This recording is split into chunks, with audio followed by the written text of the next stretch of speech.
그러면 이제 매입 유형을 한번 하나씩 입력을 해보면 신고서에 어떻게 반영이 되는지도 한번 살펴보도록 하죠. 자, 10일 날 매입 유형은 일반 과세 매입 51번이 되겠습니다. 이거는 내가 우리 회사가 주 세무사랑이라는 회사가 공급 받는 자 입장에서 세무 처리를 하는 거죠. 그죠? 그래서 공급 받는 자면 10%만큼 더 주죠. 그죠? 일반 과세 대상 거래라고 하면 그러면 거래 징수를 10%만큼 더 당하는 겁니다. 그죠? 그럴 때 51번으로 입력을 하게 됩니다. 얼마를 매입했냐? 800만 원짜리를 매입을 한 겁니다. 거래처는 346 한백인가? 한백으로 그냥 해놓죠. 그렇게 하고 또 혼합으로 3번 하면 환경 등록에 지금 매입은 기본 계정이 상품으로 되어 있습니다. 그죠? 상품으로 환경 등록을 보시면 기본 계정이 매입은 146 상품으로 되어 있습니다. 제품 매출이 기본 매출이 되면 매입도 기본으로 원재료가 좀 합리적이겠죠. 그죠? 만약에 이거를 원재료로 바꿔놓으면 기본적으로 그 입력을 하게 되면 불러오게 되면 삭제를 하고 다시 불러와 볼까요? 그러면 이 146이 아니라 원재료로 뜨게 될 겁니다. 자, 51번 111 800만 원 346 하게 되면 3번 누르면 이게 프로그램이 바로바로 반영이 안 되네요. 이럴 경우에 나갔다 들어온다든지 뭐 이렇게 되면 이게 1, 5 원재료로 수정이 될 겁니다. 잠깐 나갔다 와 볼까요? 프로그램들이 바로바로 따라와 주면 괜찮은데 가끔은 그 반영이 조금 늦는 경우가 있을 수가 있습니다. 대차 차익이 발생한 이제 이러한 매입 매출 전표 입력에서 혹은 일반 전표에서도 마찬가지입니다.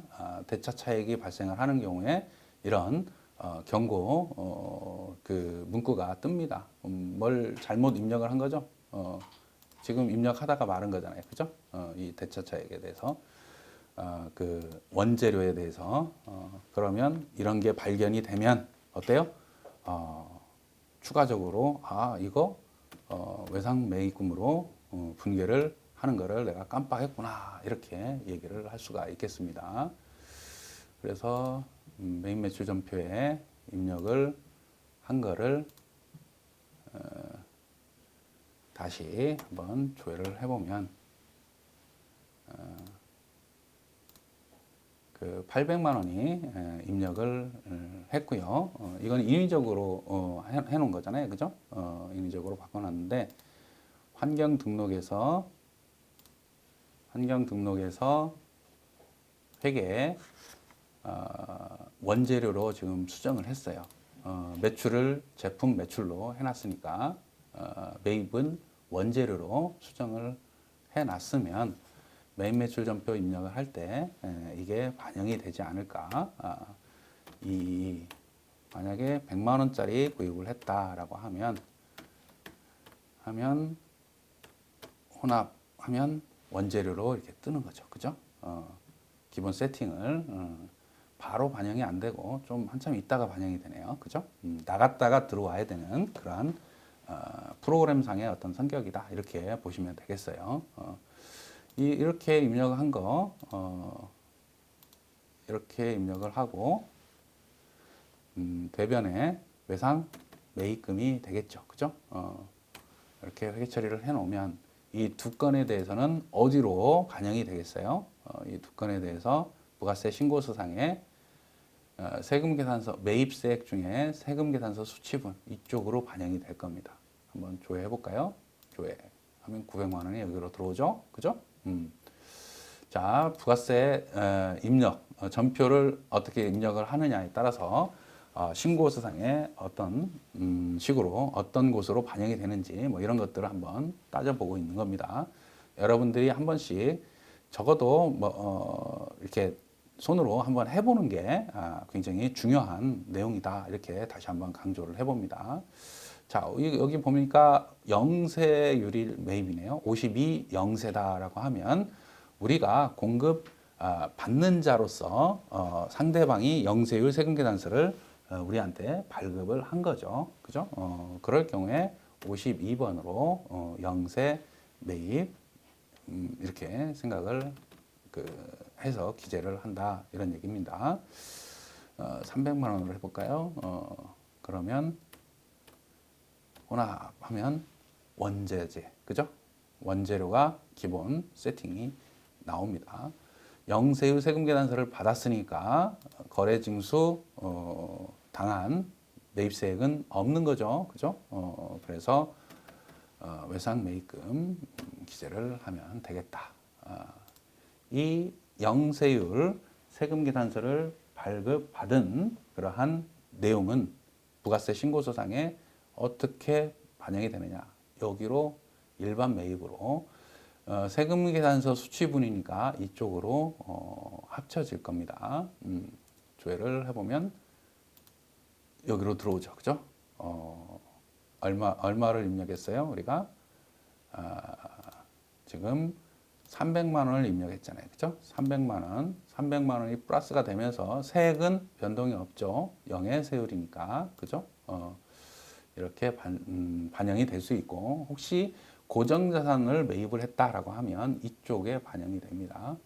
그리고 그 세금계산서를 발급받은 거다, 세금계산서 수취분이다라고 하면 공제 대상이든 공제받지 못하는 매입 불공제 대상이든 다 포함해서 이쪽으로 기재가 됩니다. 그리고 나서 세금계산서 발급받은 것 중에서 공제받지 못하는 게 있으면 이쪽으로 다시 한번 이쪽에 다 몰아놓고 그 다음에 여기서 차감을 하는 방식으로 신고서를 작성을 한다. 그래서 여러분들이 공통 매입세액 안부분 계산할 때 분자의 면세 공급가액 불공제되는 공통 매입세액을 계산하는 이유가 이런 서식에 반영한 결과다라고 얘기할 수도 있겠습니다. 자, 그 다음에 계속 지금 영세까지 했습니다. 그 다음에 부가가치세 거래 대상이 아닌 부가가치세 과세 대상이 아닌 면세 계산서를 발급받은 경우, 그죠? 이런 경우도 많이 있죠. 상대방이 뭐예요? 면세 사업자한테 우리가 계산서를 수취를 한 경우 이런 걸 얘기를 한 겁니다. 그죠? 이럴 경우에 원재료가 되고 외상 매입금 이렇게 회계 처리를 했을 때, 그죠? 전표 입력을 했을 때 부가세 신고서상에 어떻게 반영이 되느냐? 우리가 면세 매출인 경우에도 과세표준 명세에서 조회된 것처럼 면세 매입분 과세표준 명세에서 조회가 된다 이렇게 보시면 되겠어요. 지금 현재로는 발급한 거가 있었죠. 아까 우리 매출 쪽에서 얘기한 이 500만 원, 그죠? 네, 다시 한번 조회를 해보고 과세표준 명세를 누르면 200만 원 세금 계산서가 아닌 계산서 수취한 내역이 이 과세표준 명세서에 반영이 된다 이렇게 볼 수가 있겠습니다. 자, 우리가 매입 매출 전표에 어떤 식으로 입력을 하느냐에 따라서 신고서에 어떻게 반영이 되느냐 이런 얘기입니다. 자, 그 다음에 매입분 중에서 54번이 불공제되는 매입세액이다라고 되어 있습니다. 불공이다라는 표현을 쓰는데 세금 계산서를 교부를 받았어요. 발급을 받았는데 이 세금 계산서가 매입세액이 공제가 되지 않는 그러한 항목이다라는 얘기입니다. 그래서 세법에서는 부가세법에서는 조문상으로는 한 7개 정도가 있습니다. 그래서 대표적으로 뭐 접대비 뭐 이런 것들이죠. 사업과 관련이 없는 지출에 대한 거래징수당한 매입세 뭐 이런 것들이 그 불공제 사유에 해당이 됩니다. 그래서 54번 딱 누르면 이 불공제 사유를 선택을 하게끔 되어 있습니다. 그래서 예를 들어서 이렇게 얼마 뭐 예를 들어서 300만 원이다, 200만 원, 100만 원이다, 100만 원 세금 계산서를 발급을 받았는데 매입세 공제를 못 받는 항목에 대해서 이렇게 회계 처리를 할 수가 있을 거고요. 불공제 사유를 딱 보니까 이거는 기본 세팅은 사업과 관련이 없는 지출이다라는 겁니다. 환경 등록에 이렇게 돼 있는 거예요. 선택을 하지 않으면 2번으로 매입세 불공제 부가세 유형을 선택을 해놓으면 2번으로 된다. 근데 접대비와 관련됐다라고 하면 이 접대비와 관련된 불공제다. 비영업용 소형 수용 자동차를 구입했다. 유지 뭐 그런 관련된 거다라고 하면 3번을 선택을 하면 되고요. 사유에 따라서 여러분들이 선택을 하면 되겠습니다. 자, 이거는 뭐 예를 들어서 사업과 관련이 없는 지출이었다 이렇게 가정을 하면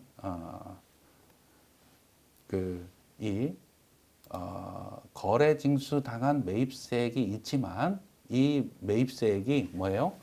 원가로 처리가 됩니다. 그죠? 원재료에 가산이 되죠. 만약에 거래징수 당한다. 거래징수했고 거래징수를 당했고 매입세액 공제가 된다라고 하면 이 거래징수 당한 매입세액 이거는 뭘로 처리돼요? 부가세 대급금으로 처리가 되겠지만 불공제 된다라고 하면 원가에 가산하든지 비용 처리를 하든지 둘 중에 하나가 되겠다 이런 얘기입니다. 그죠? 우리가 이런 부분들도 향후에 또 이야기를 할 수 있는 내용입니다. 지금은 간략하게 이러한 부가세 유형 전표 입력을 하면서 부가세 유형이 따라서 세금 신고서에 어떻게 반영이 되는지 한번 대략적으로 살펴보는 시간을 갖도록 하죠. 자, 그러면 이 불공제되는 거 입력을 했을 때 어때요? 여기에도 세금 계산서니까 들어갈 거고 100만 원이 플러스 되고 이 공제받지 못하는 매입세 여기에도 기재가 될 겁니다. 조회를 한번 해볼까요? 쭉 누르면 여기 100만 원 늘어났고 여기 100만 원 들어오죠. 그죠? 이런 식으로 신고서에 반영이 된다 이런 얘기입니다. 그래서 이 부가세 유형 선택하는 게 굉장히 중요하다는 얘기죠. 그죠? 자, 그 다음에 또 하나 우리가 수입 세금 계산서를 발급받았다라고 하면 수입 세금 계산서 참고로 이러한 불공이나 뭐 이런 것들은 전산으로 끌어와서 회계 처리를 그 스크래핑을 하면 이게 다 뭐가 돼요? 과세로 돼 있을 겁니다.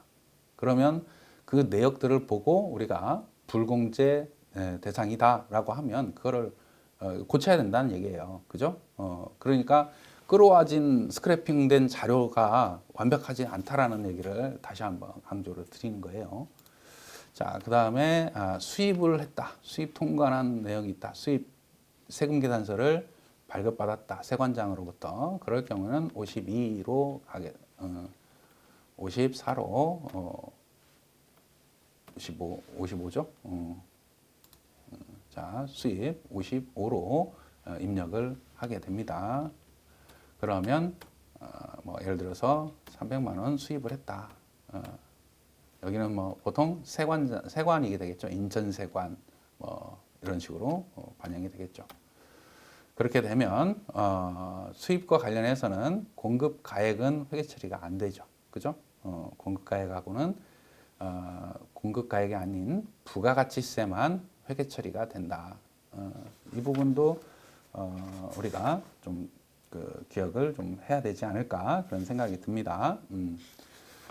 원가로 잡는 게 이 공급 가액은 세관장이 거래징수하는 부분은 관세, 과세 가격 플러스 관세 플러스 기타 세 뭐 이런 것들을 합쳐가지고 세관장이 뭐 하는 겁니까? 거래 징수하는 거일 뿐이에요. 이 그 공급가액은 그죠? 실제 원가는 그 수입 원가를 별도로 잡아야지 된다 이런 얘기를 할 수가 있는 거죠. 자 이렇게 회계 처리하면 대변에 251로 부가세만큼 외상 매입금을 기재를 하면 되겠습니다. 보통 수입 세금 계산서 발급 받으면서 이 부가세 거래 징수 당한 세관장으로부터 거래 징수 당한 부가세는 어떻게 결제가 이루어지나요? 보통 관세사 사무소에다가 관세사한테 뭐 이런 수입 관련된 내용들을 맡긴다라고 하면 관세사 사무실에게 그 대금을 일괄해서 지급을 하는 그러한 경우들이 많이 발생을 합니다. 그래서 수입 관련된 그러한 기장을 하는 직원들 같은 경우는 관세사 사무실에다가 정기적으로 이제 선급금이나 뭐 이런 형태로 대금을 지급을 해 놓죠. 그죠? 그런 취지도 있습니다.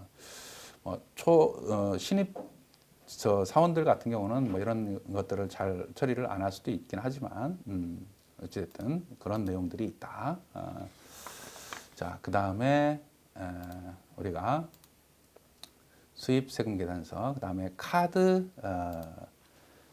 카드로 지출이 된 그러한 내역이 있다. 그러면 카과로 57번이 입력이 될 겁니다. 그러면 이건 역시 우리가 공급 대가로 입력을 하게 되는 겁니다. 그죠? 그러면 안분이 되겠죠. 그죠? 이렇게 되고 부가세 거래 징수당한 카과로 입력이 된다는 얘기는 세금 계산서가 아닌 신용카드 매출 전표로 매입세 공제를 받는다라는 얘기입니다. 매입세 공제가 되는 거를 거래 징수당한 매입세액 중에서 공제되는 거를 뭘로 회계 처리해요? 부가세 대급금으로 회계 처리를 한단 말이에요. 관련된 개정 과목을 사용을 하면 될 거고요. 그리고 대변에 251로 하든지 253으로 미지급금으로 하든지 관련 지출 내역에 따라서 회계 처리를 하면 되겠고요. 그죠? 이렇게 되면 카과로 매입분 카과로 입력을 하게 되면 어디로 들어갈까요? 그 밖에 공제 매입세 여기로 들어올 겁니다. 이걸 누르면 여기에 보면 신용카드 매출 전표 일반 매입분 여기로 들어와질 겁니다. 하나씩 이렇게 그 기록을 하면서 하나씩 입력을 해보면 이게 이쪽으로 반영이 되는구나 뭐 이런 것들을 느끼는 재미가 있지 않을까 저 혼자만의 생각이기도 하지만 그래서 우리가 그 부가세 매입 유형의 카드 과세 여기까지 했고요. 그 다음에 현금 영수증 우리가 어떤 매입을 했어요. 근데 현금 뭐가 없어서 카드도 없었고 그런 과정에서 현금 영수증으로 발급해 주세요라고 하는 거죠. 보통 사업자 등록번호로 뭘 해야 돼요? 사업자 등록번호로 현금 영수증을 발급받아야 되는 거예요. 여러분들이 일반 회사 다니면서 그 신용카드 소득공제 있죠. 신용카드 소득공제는 일반 자기 주민번호나 개인 그 휴대폰 번호로 발급받는 것도 소득공제를 받을 수 있어요. 그죠? 근데 지출 증빙용으로 소득공제 그 부가세 공제를 받기 위해서는 반드시 사업자용 현금 영수증을 발급을 받아야 된다. 참고 삼아서 기억을 하면 좋을 것 같고요. 6, 1 뭐 이렇게 기억이 기재를 하고 뭐 100만 원이다. 그러면 100만 원을 1.1로 이렇게 나누게 된 겁니다. 그죠? 혼합 해서 25일 뭐 이렇게 입력을 했다라고 하면 이게 어디로 갑니까? 이게 부가세 신고서상에 이쪽으로 오겠죠. 그죠? 여기. 그죠? 그리고 여기로 오게 될 겁니다. 그죠? 90만 9천 원. 그죠? 이렇게 반영이 된다. 자, 부가세 전표, 메인 매출 전표에 이렇게 입력을 하게 되면 신고서상에 반영이 어떻게 되는지 한번 쫙 살펴봤습니다. 그래서 다시 한번 말씀을 드리지만 이 부가세 유형을 어떤 걸로 선택을 하느냐에 따라서 신고서에 반영이 된다. 그리고 이 신고서에 반영이 된 결과를 보고 부속 명세서들을 우리가 유출을 할 수 있겠다라는 거 정도 이해를 하시면 될 것 같고, 관련된 내용들이 25페이지, 27페이지 뭐 이런 식으로 좀 돼 있다. 참고 삼아서 보시면 될 것 같아요. 그래서 부속 서류들까지 각 매출 매입의 부가세 유형에 따라서 부속 서류들도 이런 게 있다라고 제시를 해놨으니까 여러분들이 참고하시면 도움이 되지 않을까 싶습니다. 자, 잠깐 쉬었다가 계속 이어가도록 하겠습니다.